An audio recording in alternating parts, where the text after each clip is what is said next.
قرآن کہہ رہا ہے یہ سب سے پہلا حق کس کا ہے یہ پوچھنا بھائی بہنوں کا. اگر بہن مالدار ہے اس کا بھی حق ہے کہ پوچھے بھائی کے بارے میں کہ بھائی تو 40,000 میں تیری تنخواہ ہے, بیوی 3-4 بچوں کے ساتھ کرائے کے گھر میں تو کیسے گزارا کر رہا ہے. یہ اس غریب بھائی کے ذمے نہیں ہے کہ وہ دوسرے بھائی کو بتائے, بلکہ دوسرے کے ذمے ہے کہ وہ اس کے بتائے بغیر خود سے پوچھے. اس سے نہیں پوچھتا گناہگار ہوگا. ایک سونے کے نوالے کھا رہا ہے, دوسرے کو لفٹ ہی نہیں کراتا. ہم تو حیران ہوتے ہیں یار, جب اللہ نے آپ کو پیسہ دیا, خدا کی قسم اس سے بڑی خوشی کا کوئی موقع نہیں ہے کہ آپ اپنے بہن بھائیوں کی کفالت شروع کر دو. تو ایسا مزہ ہے اس میں, تو مٹھاس ہے اس عمل میں, اتنا اچھا لگتا ہے آدمی خرچ کرنے والا بنے, مزہ ہے اس میں.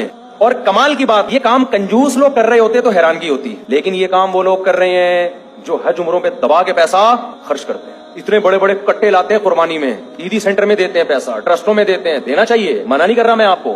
سب سے پہلا حق کس کا ہے میرے بھائی؟ آپ کے بہن بھائیوں کا حق ہے. اور اگر اگلا مانگ لے تو جیسے نیمو نچوڑ ہوتا ہے نا, اس نے 900 روپے مانگے تو کین کے 1000 کا نوٹ دے کے 100 روپے واپس. ایک گزارش کروں گا آپ لوگوں سے, دیکھو میرے پاس میاں بیوی کے کیسز بہت آتے ہیں, اس لیے میں بار بار یہ ٹاپک لے کر آتا ہوں. اور یہ تو ہر گھر کا مسئلہ ہے نا. جب بیوی آپ کو بولا کرے نا آپ کے اندر یہ خرابی ہے, مرد میں گڑبڑ یہ ہوتی ہے وہ سنتا نہیں ہے. مرد میں گڑبڑ کیا ہوتی ہے؟ وہ سنتا نہیں ہے. تو نہ مانو بیگم کی, لیکن ایک دفعہ غور سے سن کے غور کر لو کہیں یار یہ صحیح تو نہیں کہہ رہی. اکثر مردوں میں یہ ہوتا ہے کہ اگر بیگم نے یا سسر نے یا ساس نے داماد کو بول دیا کہ بیٹا آپ جو ہے نا یہ ذرا صحیح نہیں کر رہے, ایک دم تیش میں آ جاتا ہے. یہ تیش میں آنا تکبر ہے, یہ اس کی علامت ہے. دیکھو یہ ہو سکتا ہے کہ وہ غلط کہہ رہی ہو ساس صاحب کی, ہو سکتا ہے آپ کے سسر صاحب غلط کہہ رہے ہو, عین ممکن ہے. یہ ہو سکتا ہے کہ بیگم آپ کی غلط کہہ رہی ہو, تو کہنے تو دو نا یار اس کو. سن لو یار, آرام سے سن لو, بولو اچھا غور کروں گا. تو ایک پیغام آج کل یہ بھی چلایا جا رہا ہے کہ جی ماؤں کے قدموں کے نیچے جو جنت ہے نا, تو ہر ماں کی قدم کے نیچے جنت نہیں ہے. ابو جہل جو تھا یا ابو لہب تھا, اس کی بیوی کے قدموں کے نیچے جنت تھوڑی ہوگی, کیونکہ ابو لہب کی جو بیوی تھی وہ تو جہنمی ہے, قرآن نے کہا ہے. اور اس کے تو گلے میں رسی ہوگی جہنم میں, اور اسی رسی کے ساتھ وہ آگ میں ڈالی جائے گی. تو اس کے قدموں کے نیچے کہاں سے جنت؟ مطلب ماں باپ کا بھی صحیح ہونا ضروری ہے, تب ان کے قدموں کے نیچے جنت ہے.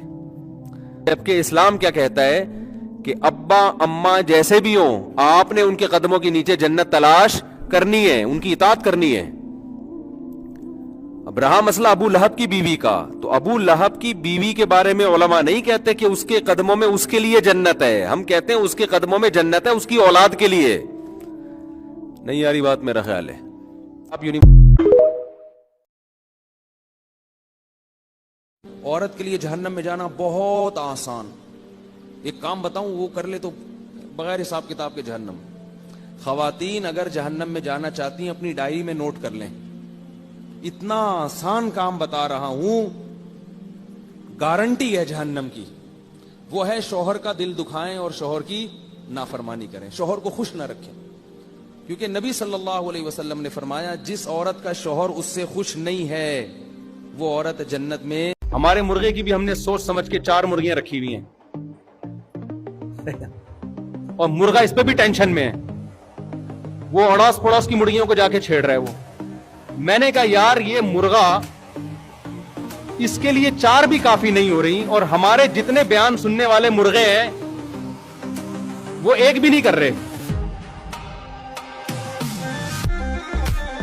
تو مجھے وہ چٹکلا یاد آیا کہ ایک نوجوان بہت طبیعت خراب اس کی, سگریٹ پی رہا ہے. تو بعض لوگوں کی عادت ہوتی ہے نا, جاتے ہی بغیر اجازت کے اس کے ساتھ کھانے میں شریک ہو جاتے ہیں.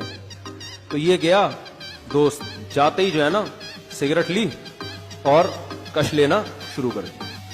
نہیں, پہلے اس سے پوچھا کہ تمہیں کیوں سگریٹ پی رہے ہو؟ کہہ رہے یار بہت سخت ٹینشن میں ہوں میں, اس لیے سگریٹ پی رہا ہوں. فوراً سگریٹ اٹھا کے اپنے منہ میں کش لینا شروع کی اور کہا کہ میں اپنے دوست کی ٹینشن میں شرکت کرنا چاہتا ہوں, اب بتاؤ کیا ٹینشن ہے.